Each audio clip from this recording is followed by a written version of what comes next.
asalaamaaleykum wa rahmatullah sama gars yi maa ngi leen di siyaar bu baax di leen bëgge di am mbégte contentement saa su ne di ànd ak yéen di leen ñaan jàmm di ñaan it ngeen ñaanal ñu jàmm.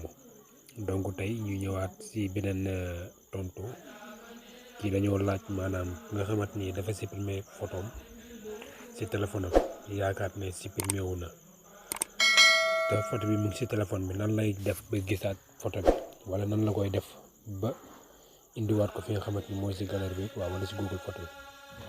donc ba toog question boobu lañ bëgg a tontu di ko wax ne maanaam loolu ñaari dafa am ñaari option benn bi si Google photo la beneen bi galerie la quoi mais dañuy nekkee fi nga xamante ni mooy Google photo.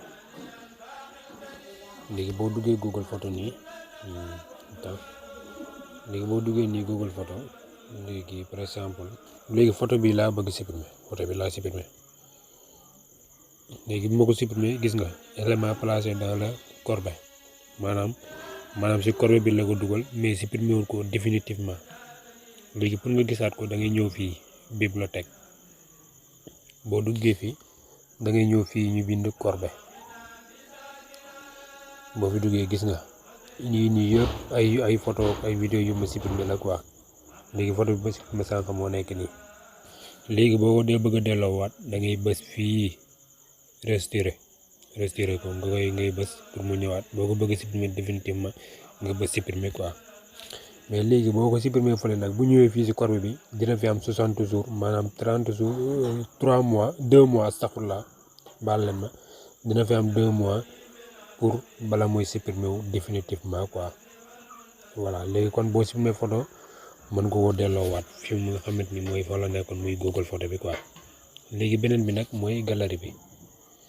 léegi buñ duggee nii si galerie bi léegi man vidéo bi laa bëgg supprimer quoi vidéo bi laa bëgg supprimer léegi man mooy supprimer léegi mu nga xam nga supprimer naa ko nag bi noppi.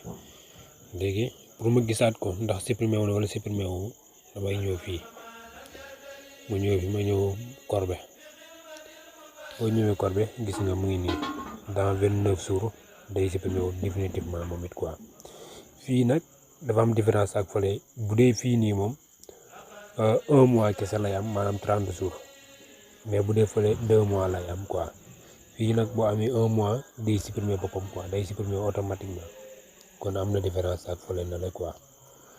donc boo ko bëggee indiwaat bi da ngay bës fii rond bi ngay bës quoi pour mu dugaat. léegi buñ dugaatee galerie bi dañ koy gisaat gis nga moo nekk nii moom lañ supprimé woon sànq quoi. donc yaakaar naa ne tontu bi leer na ñu ngi leen di jaajëfal baax a baax te di leen wax ngeen abonné ci suñu compte yi muy YouTube Instagram TikTok ñu leen di jaajëfal di leen jox ndig daje ba beneen yoon incha allah peace.